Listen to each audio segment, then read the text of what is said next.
What's going on, everybody? Welcome back once again to the Life of a Car Guy. I'm your host, Peter. Welcome back. Appreciate you joining me once again for my fourth podcast. Greatly appreciate you guys coming back and seeing me again. Can't wait to get started, so let's do it. So, you know what we do, guys. First segment of the day is what's going on. So, here we go.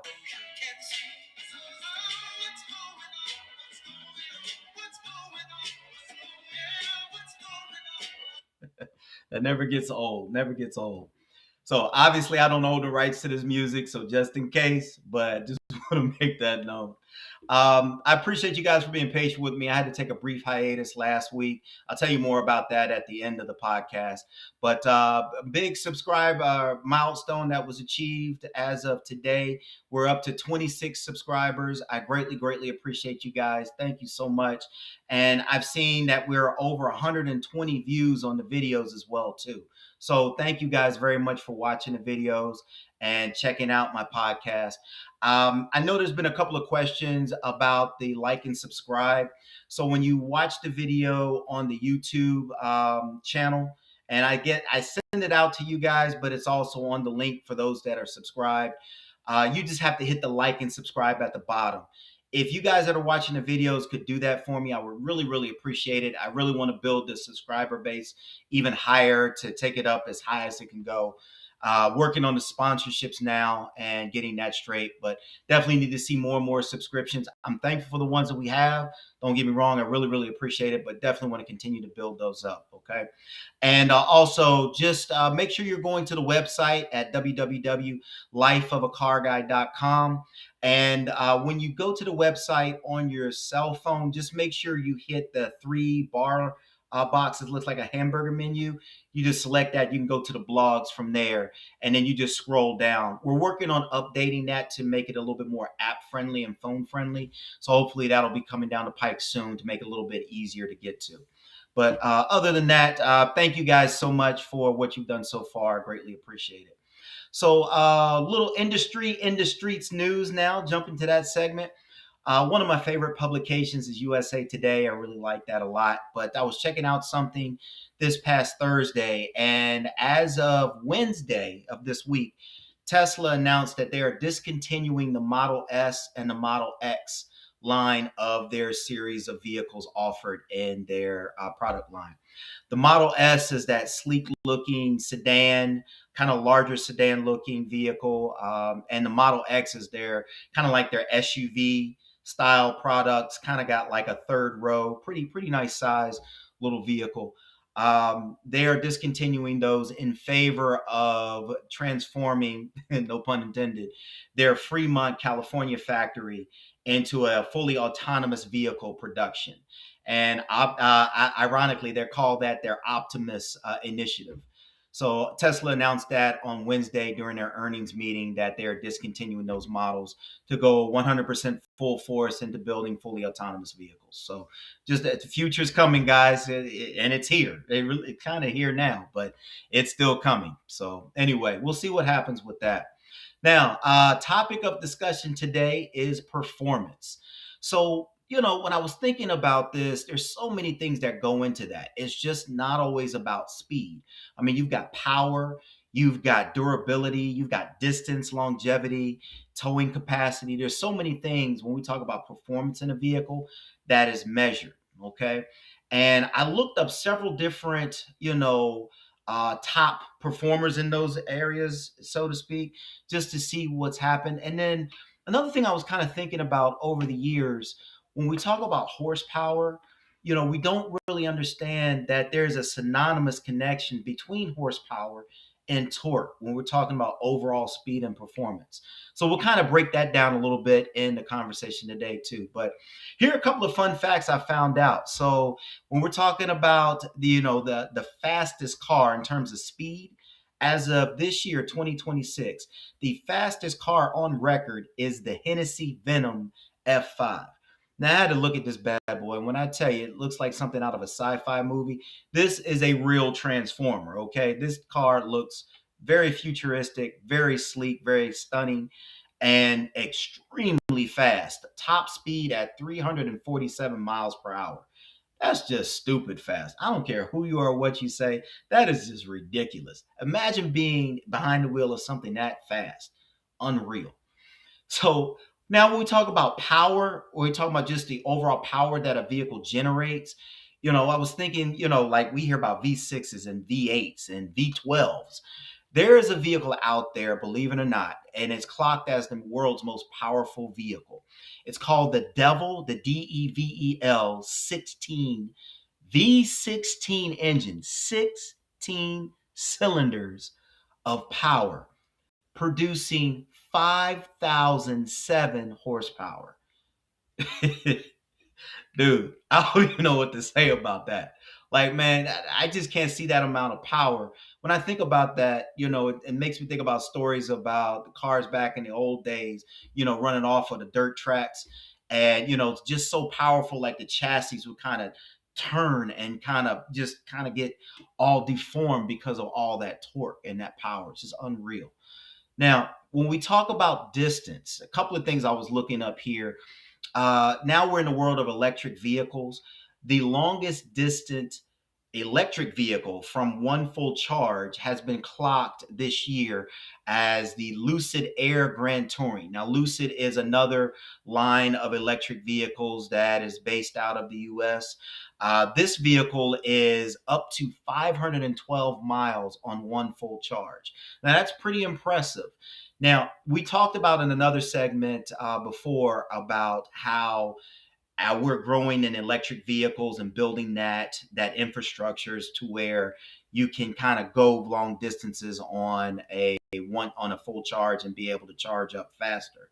The Lucid is that example. I mean, 512 miles on an electric vehicle, that's pretty impressive. That's actually very impressive. Toyota kind of gets the trophy as the longest recorded ever driven vehicle in over 186 countries. This was another little tidbit I found out.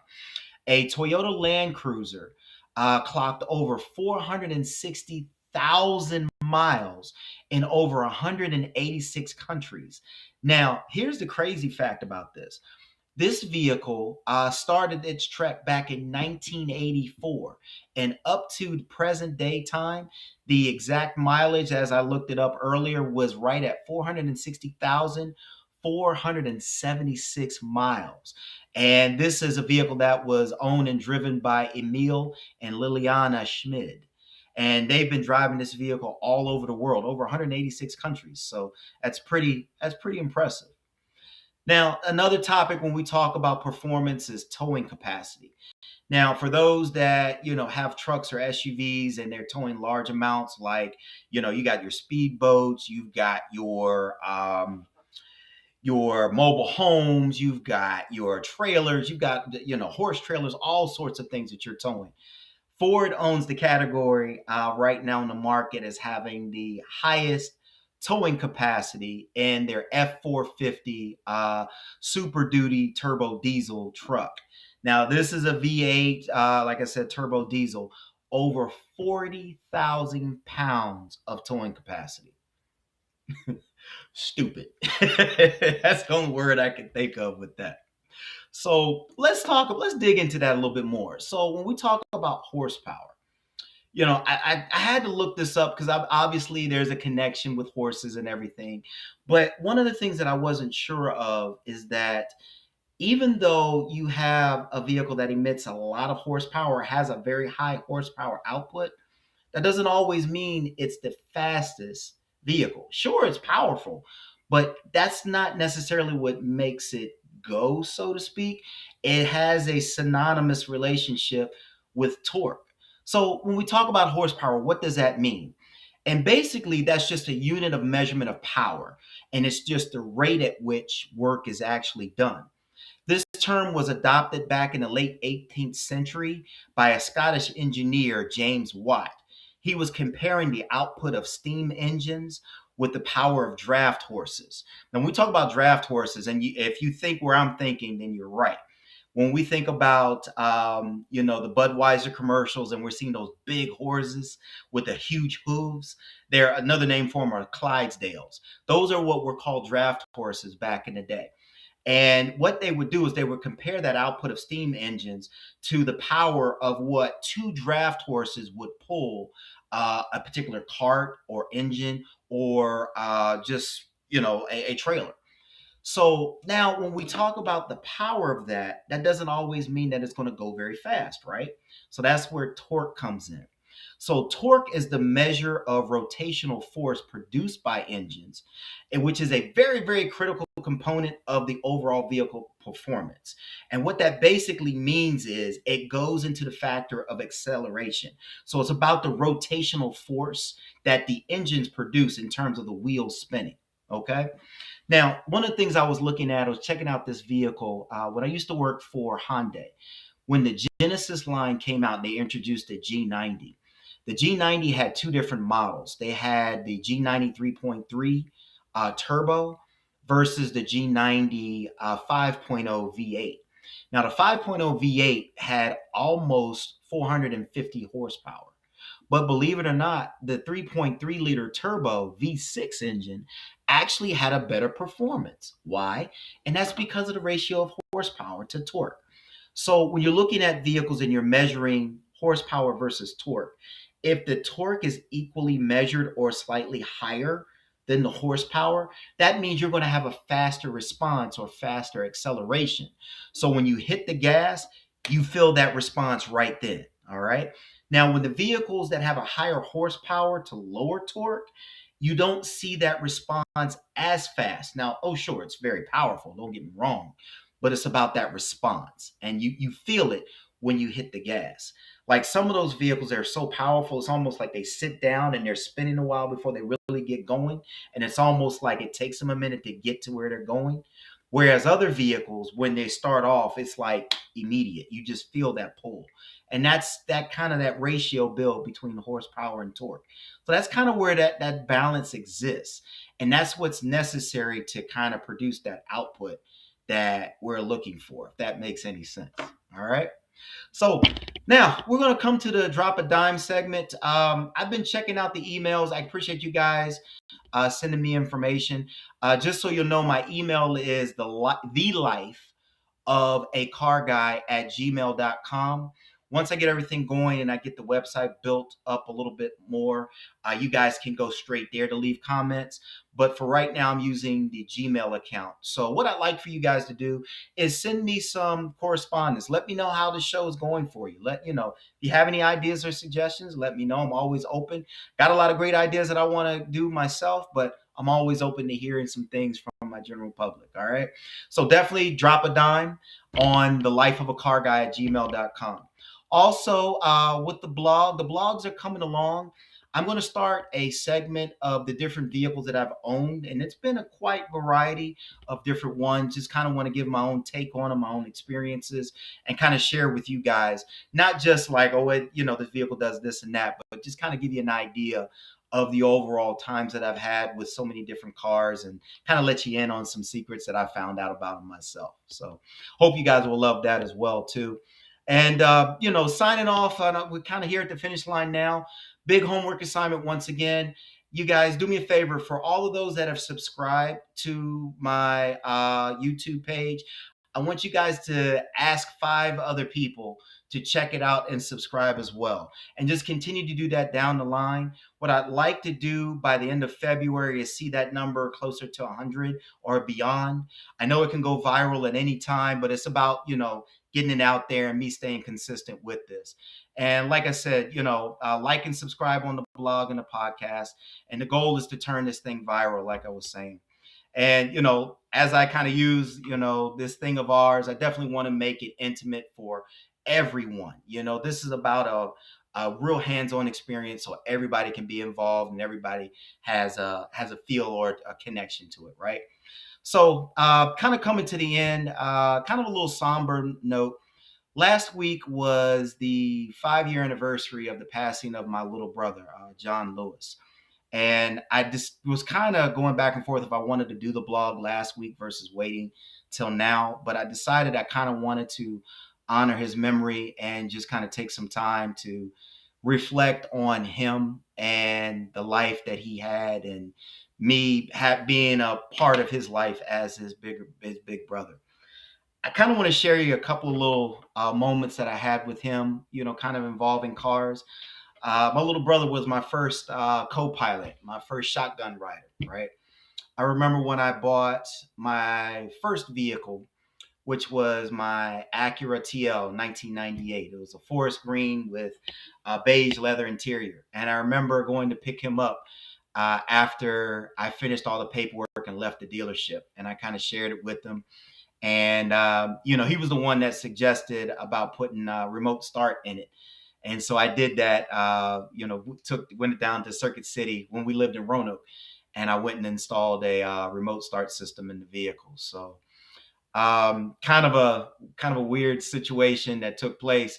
He used my car for his prom night some years later, and unfortunately, he fell asleep at the wheel, and he ended up kind of going up on a curb and blowing out my tires of the vehicle.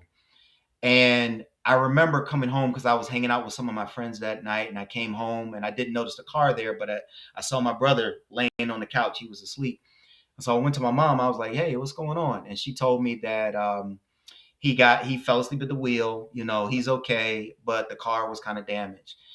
And my mom was telling me that he was very upset, not because of what happened, but because he thought that I was going to be mad at him. And I remember going over to him and waking him up, and I was like, "Hey, man, you okay?" And he just kind of looked at me with a sad face, like, "Hey, man, I'm so sorry. I know you told me to take care of the car, da da da da da."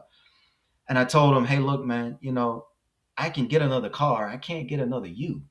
So I don't care about that." And I just remember, he looked at me, kind of broke out into a tear and just hugged me. And being a big brother for 37 years, you know, was my honor to him. And one of the reasons why I do this blog is I want to create something for myself. And he was that kind of guy. He was that kind of person that was about creating things for himself, for others to share in. And I want to take what I do here and make that blow up to represent him. It's like my way of showing honor to him. And so I hope I can do that. And if you, with you guys' help, I know God is able to do any and all things. So at any rate, I appreciate you guys once again for coming and seeing the blog. You guys mean a lot to me. I've just given me the platform to do this. I love doing this and I greatly enjoy it. So just kind of closing out, appreciate you riding with me. Want to say praise God because he has all control over everything. And like I said, he always got the will. And though we may not always agree, it's important that we show each other respect. Stay up, and I'll see you on the road.